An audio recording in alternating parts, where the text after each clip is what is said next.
business today. Rowena Kajumba is my name. We're still here with you, and it's time for us to get into our insights.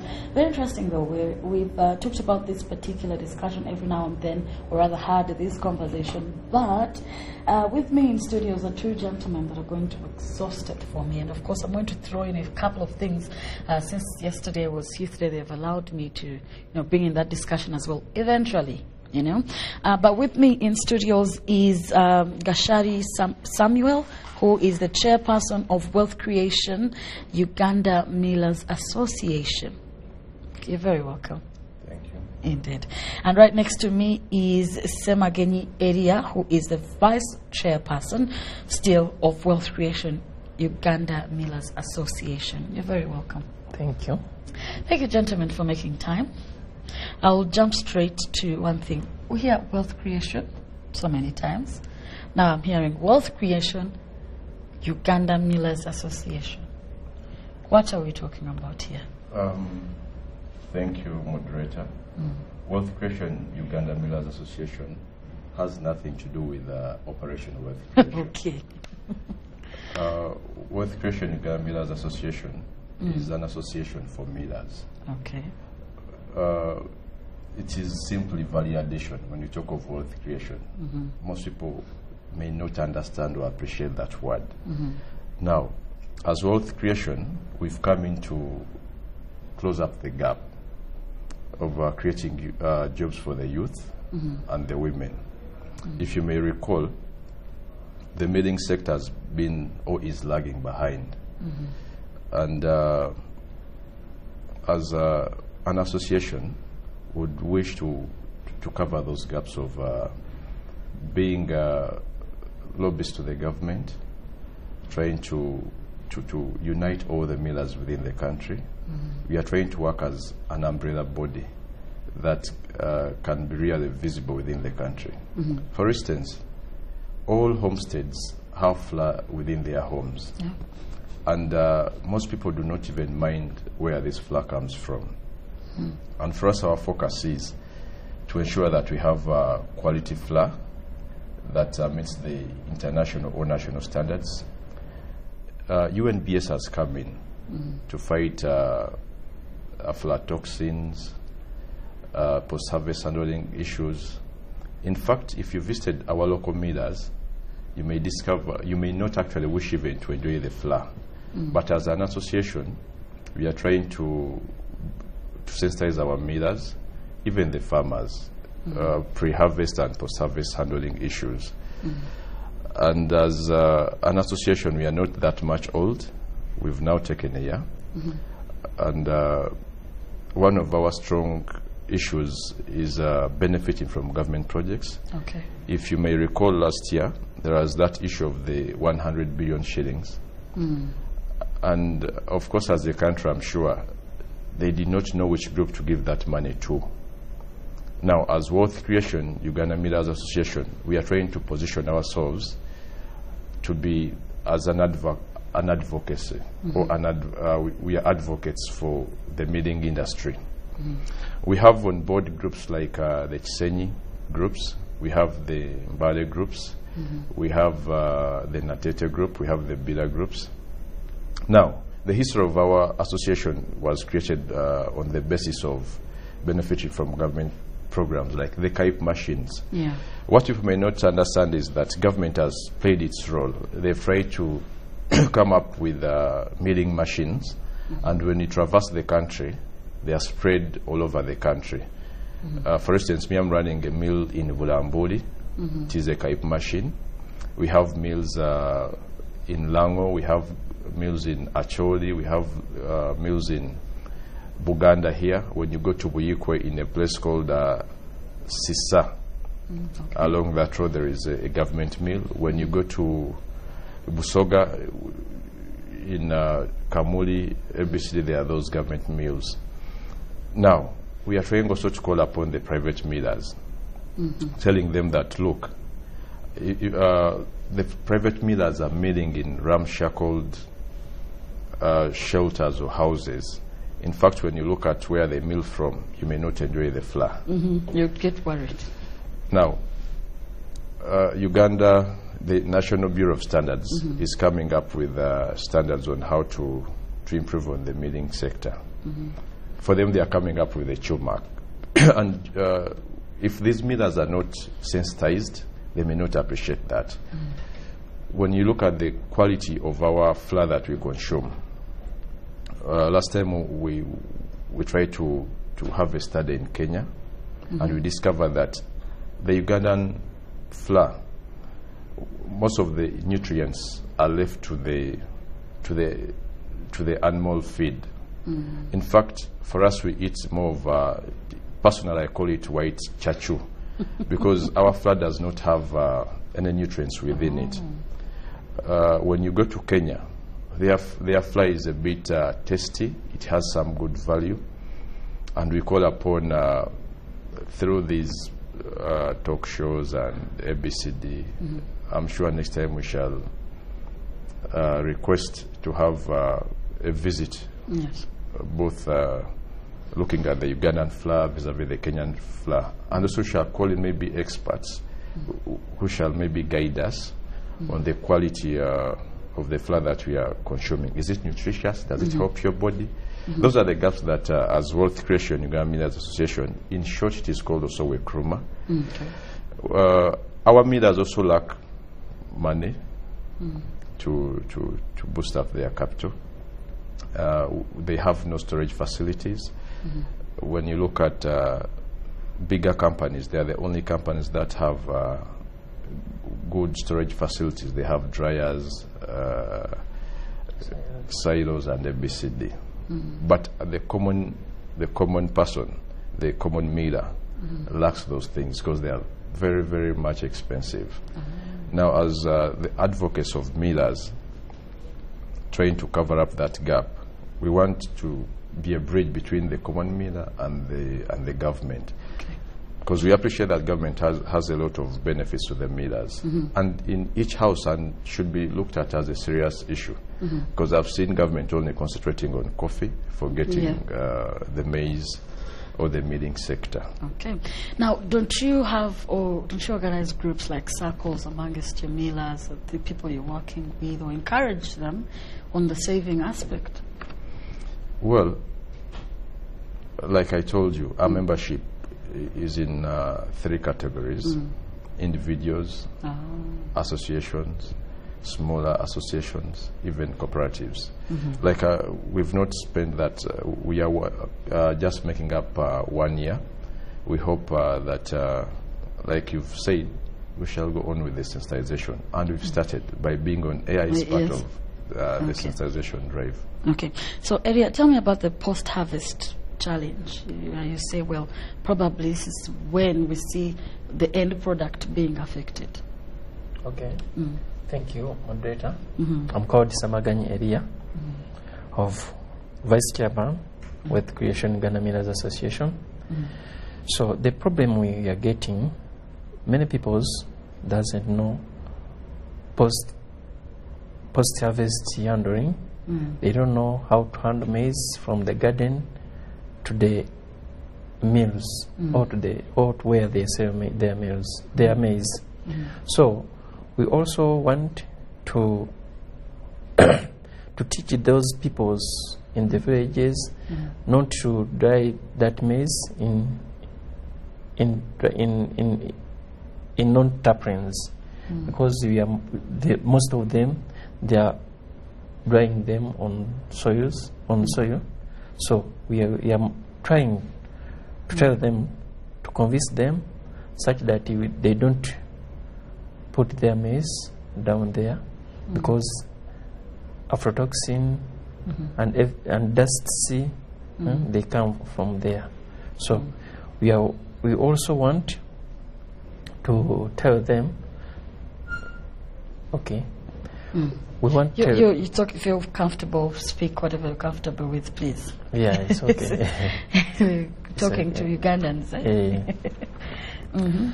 So most peoples, they have not to dry their maize on soil, such that we may get the quality maize, and we will get market to their maize. Kati you're dealing with people in the villages in this particular, or even the people in the urban areas? Both of them, in the village and in urban areas. But now you would think nti abantu abali mu town bakitegeera nti they know these things, they have the experience. I would assume ab'omu kyalo bokka bwe okudealinga nabo in terms of this issue. Tujja kudealinga nnyo abantu b'omu kyalo okubajjamu embeera eyo kubanga baagala nnyo okwanika kasooli mu ttaka ate nga katale bagenda kukatta. Ate nga twagala kubafunira akatale akalungi akajja okuba nga kasooli waabwe yenna so omugula ne tumubatundira ate ne tubawa ssente ennungi ezisanyusa omulimi naye neyenyumiriza mu mulimu gwe gwakola. Naye kasooli ono si wa bbeeyi? Kasooli wa bbeeyi kubanga kati saawa zino kasooli tumugula musingi 85 wano mu kibuga ng'atuuse mu kibuga naye nga muyonjo. Kati era ebbeeyi eyo simbi ku mulimi afuna ebbeeyi ennungi. Kati ekintu tubadde twogera ku value addition, teri birala kubanga buli bw'oyogera ku kasooli abantu abasinga akawunga kibeeraawo. Teri bintu birala byemukola kale ne bamiiraza banamugaa kati tusobola okufuna mukino oba kiri. Kasooli oyo tumufunamu ebintu bingi era twagala kwongera ku modernizinga nkola yaffe. Tulina essuubi okumwongerako value okusobola omujja mu butto kasooli oyo era tuteekateeka mu maaso awo twagala kutambulako okugendako China kulambulayo kulaba nga tusobola okufunayo ebyuma ebisobola okwongeramu value ennyingi mu kasooli kubanga kasooli alimu ebintu ebisoba na 30. N'obuwunga bwa njawulo. Si buwunga bwokka bingi nnyo byetusobola omujjamu naye nga tuteekateeka mu maaso awo tujja kuba tutandika. Okay. So, Samuel, I want you to elaborate on this in regards of value chain. Because oftentimes when we are talking about the maize, people automatically think, we are talking about flour, and that's just it. All those other things, how soon, like you said, you're looking into it, but how soon? Are you even sensitizing the people within this entire sector? Well, as Wealth Creation Uganda Millers Association, when you look at the entire value chain, we look at even the quality of the seed that is planted. We look at the common farmer in Ibulambuli and so forth. In fact, one of our objectives is to help government, because I've been hearing that they do distribute seed.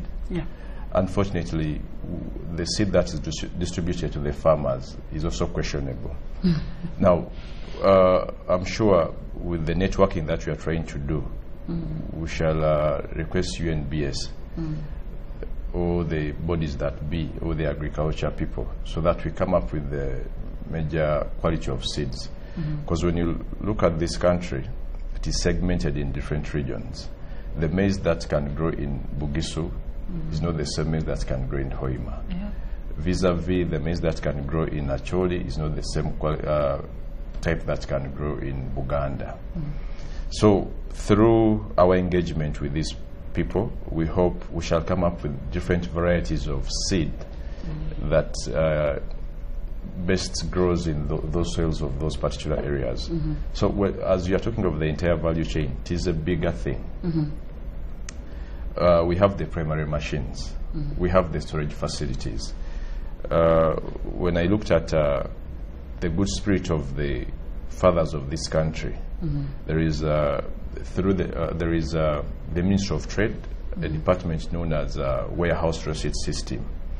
If these systems were meant to work, I think people would be benefiting much in the maize sector.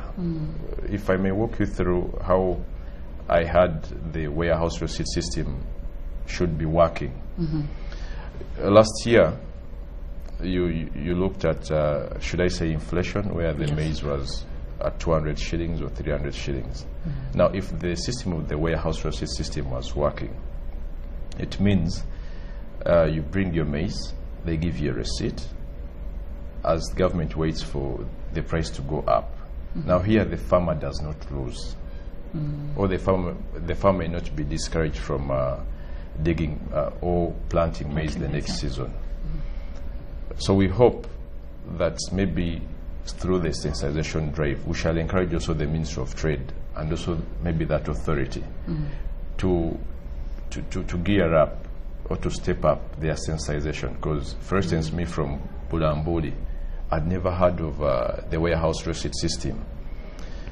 Though there may be good programs that can support the milling sector, we need to call upon the players within the value chain to come up, not to be sitting behind curtains. The other challenge we have in the country is a challenge of storage. When we talk about storage, we talk of a dryer, the silos, them say the machines that can separate the affected maize to make it quality maize. When you look at the bigger buyers like the World Food Program, in fact, we shouldn't be crying about the market. Since Uganda is a country that accommodates refugees, and the main food that they eat is flour. The porridge, meaning that breakfast, lunch, and supper. It's all about how you work around it. No, it's all about flour.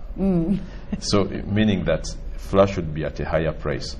When we were making a baseline survey in Kenya, just our neighbors, in fact, we should call upon the country to help the common miller have the capacity to compete with the Kenyans. Even export our... to export our flour. But the reasons why we cannot export is our machines do not pass the national or international standards.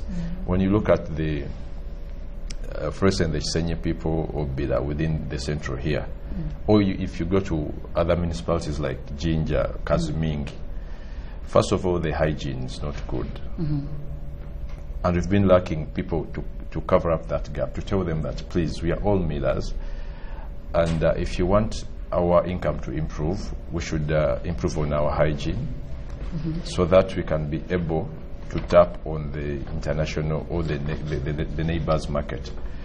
A kilo of flour here is very low compared to the Kenyan market. And I'm sure the fathers of this country or the mothers have the good spirit of wishing the millers, they wish millers to have some good income. Now, how to have that good income is through UNBS and through, as Wealth Creation Uganda Millers Association. We are going to hype up our game to call upon, to unite these millers and tell them that, please, in case we want to get better money from just neighbors, you don't need to take it to Europe or Asia or India, but just at the neighboring country. We have to change the way we mill. For us in Uganda, we have what we call hammer mills. In Kenya, they have roller mills. And as millers in Uganda, they make bigger losses compared to the Kenyan millers. If you have a hammer mill, meaning that all the nutrients are taken to the feeds. In fact, in Uganda, we work more. That's why you see our maybe the chicken or the chicks are a bit healthier than the human beings, than the Ugandans we ourselves, because all the nutrients go to them. Now, if we go to the roller mills do not, they make a minimal loss. For instance, if you are to mill 100 kilograms, you only lose a percentage of 12%. So you save 80 something, which is that is some good money. But a Ugandan miller who is using hammer mills, they make a loss of almost 50%. So most of the profit margin is so minimal that you cannot sustain it. And when you make a research, most of our millers do not actually know what they are doing. Because if you ask them, you've been milling for the last 20 years, how have you improved your life? How is the business going on? the man will tell you that I'm suffering because of maybe high electricity tariffs. They don't appreciate paying the workers. There are very many challenges. Like you asked of challenges. Generally, the challenges that are facing the milling sector in Uganda is, first of all, is the electricity tariff. Electricity, okay. In fact, I would use this platform to call upon the powers that be. When I refer that to the KAIP machines, there are around 130-something KAIP machines.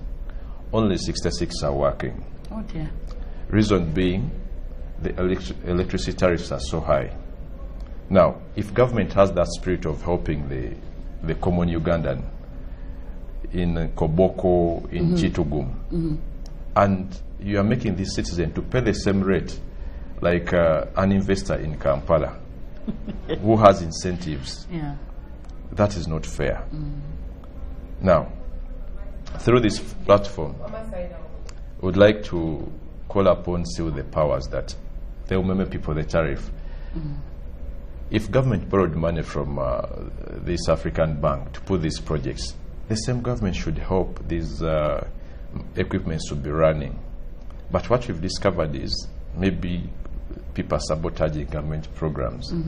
And when we move along the country, for instance, even my machine, just milling, if every month you are paying over 1 million shillings, and what you are supplying, the consumers are very low. And what we thought KAIP machines means community something, helping the community, helping the common person. Now, if also the electricity tariff is so high, crippling it wouldn't help. That is it. Okay, final word, gentlemen. A very brief one, and then I'll also let you give a very brief one. You can look into the camera and talk to the people. No, like I've said, still, how we can help our millers is the powers that be to think about the electricity tariff. And then to the CHUMAC, the UNBS people, they should be a bit soft. They should work with the Wealth Creation Uganda Millers Association to continue sensitizing our millers, because what is lacking from our millers is they do not appreciate the changes that are happening. Maybe they think government is trying to fight them out of the business, which is not true. So we call upon, my final word would be, please, we all love this country. Let's have the spirit of helping the country, because fly is consumed in your house, even I'm sure in State House there is fly. Indeed. Okay, so look at abantu. In English. Okay. You can Uganda. Kakati abantu baffe bonna mwenna abatulaba bakubiriza okwagala ekibiina kyaffe kino kigenda tutwala wala nnyo, era mbadde nsaba mwenna bamirazi mutwegaddeko. Birungi bingi byetuteesetese okubafunira mu association eno, abali mu Buganda n'abali ebweru wa Buganda. Tubaniriza nnyo mu kibiina mu association yaffe eno. Thank you, gentlemen. Right next to me is Semagenyi Eria, who is the Vice Chairperson of Wealth Creation Uganda Millers Association. And at the extreme end there is Gashari Samuel, who is the Chairperson, Wealth Creation Uganda Millers Association. Thank you so much, gentlemen. Welcome. I appreciate you.